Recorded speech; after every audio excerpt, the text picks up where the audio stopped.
এবং ঘড়ির কাঁটা যত এগিয়ে আসছে ততই কিন্তু একটা উৎকণ্ঠা উত্তেজনা চাপা উত্তেজনার পারদ বৃদ্ধি পাচ্ছে এবং ইতিমধ্যেই শিয়ালদা আদালত চত্বরে নিরাপত্তা জোরদার করা হয়েছে।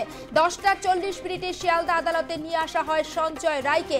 আদালতের সামনে ত্রিস্তরীয় নিরাপত্তা ব্যবস্থা করা হয়েছে, পুলিশের তরফে ব্যারিকেড করে দেওয়া হয়েছে যাতে কোনো রকম কোনো অপ্রীতিকর পরিস্থিতি না হয় সেদিকে নজর রাখা হচ্ছে। পুলিশ প্রশাসনের তরফে মহিলা পুলিশের সংখ্যা বৃদ্ধি করা হয়েছে, পুলিশের উচ্চপদস্থ আধিকারিকরা রয়েছেন এবং আর কিছুক্ষণের অপেক্ষা শিয়ালদা আদালতের বিচারক অনির্বাণ দাসের এজলাসে দোষী সঞ্জয় রায়ের শাস্তি ঘোষণা হবে এবং বিচারক দাসের এজলাসে তদন্তকারী সংস্থার আধিকারিকরা অর্থাৎ সিবিআই তারা কিন্তু ইতিমধ্যেই পৌঁছে গিয়েছেন। সবটা নিয়ে আজকে ঠিক কি হতে চলেছে আরজিকর মামলায় সবটা নিয়ে কিন্তু অবশ্যই আমাদের নজর রয়েছে এবং সকাল 10টা 20 মিনিটে প্রেসিডেন্সি জেল থেকে বের করা হয় সঞ্জয় রায়কে। তারপর 10টা 40 মিনিটে শিয়ালদা আদালতে সঞ্জয় রায়কে নিয়ে এসে পৌঁছায় পুলিশের প্রিজন ভ্যান। আদালতের সামনে একেবারে কঠিন নিরাপত্তা ব্যবস্থা এবং তারই মধ্যে সঞ্জয় রায়ের আজকে সাজা ঘোষণা হবে। প্রত্যেকেই চাইছে যে আরজিকরে যে ঘটনা ঘটেছিল 2024 সালের 9 আগস্ট যে নির্যাতনের শিকার হতে হয়েছিল ওই কর্তব্যরত জুনিয়র চিকিৎসককে, সেই ঘটনায় যারা প্রকৃত দোষী তারা যেন শাস্তি পায়। কিন্তু এখন প্রশ্ন উঠছে যেভাবে নির্যাতনের শিকার হতে হয়েছিল ওই তরুণী চিকিৎসককে সেটা কি সঞ্জয় রায়ের পক্ষে একা ঘটানো সম্ভব ছিল নাকি সঞ্জয়ের সঙ্গে আরো অনেকে এই ঘটনায় যুক্ত ছিলেন? যদি তারা যুক্ত থাকেন তাহলে তারা কোথায়? কেন সঞ্জয় রায়কে একা দোষী সাব্যস্ত করা হয়েছে এই প্রশ্নও কিন্তু অনেকে তুলছেন। আর কিছুক্ষণের মধ্যেই অর্থাৎ আর মাত্র 10 থেকে 12 মিনিটের অপেক্ষা, তারপরই সাজা ঘোষণা করবেন বিচারক অনির্বাণ দাস।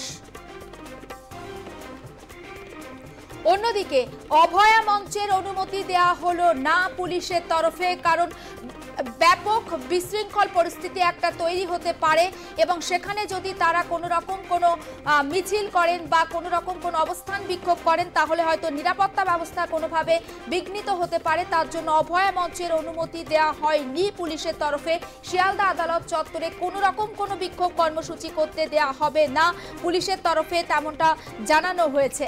শিয়ালদা আদালত চত্বরে কোনো রকম কোনো বিক্ষোভ কর্মসূচি নয়, একেবারে কড়া নিরাপত্তার ব্যবস্থা রয়েছে, পুলিশ মোতায়েন রয়েছে, র্যাব মোতায়েন রয়েছে। অভয়া মঞ্চকে অনুমতি দেওয়া হয়নি। আমরা কথা বলবো আমাদের প্রতিনিধি সঞ্জনা লাহিড়ী সরাসরি রয়েছেন আমাদের সঙ্গে। সঞ্জনা, অভয়া মঞ্চকে অনুমতি দেওয়া হলো না, কি আপডেট পাচ্ছি?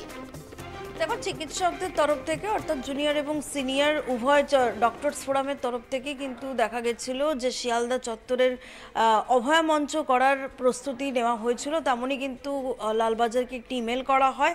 তবে যেটা সূত্রের খবর যে সেই অনুমতি কিন্তু দেওয়া হয়নি। তার কারণ এক তো সেই শিয়ালদা চত্বরে 163 ধারা রয়েছে, অর্থাৎ 4 জনের বেশি জমায়েত করতে পারবে না।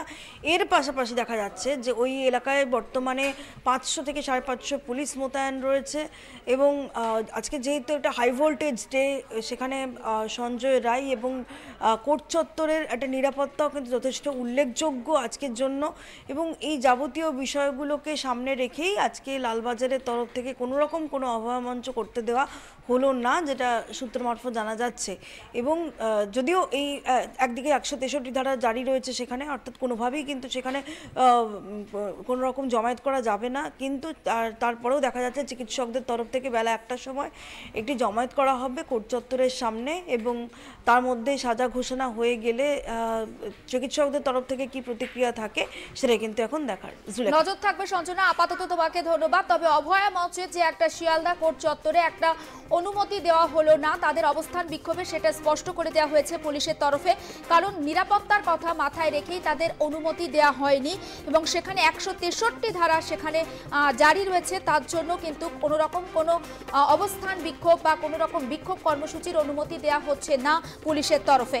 তবে শিয়ালদা কোর্টের কাছে কিন্তু বেলা 1টা নাগাদ চিকিৎসকদের তরফে একটা জমায়েতের ডাক দেওয়া হয়েছে।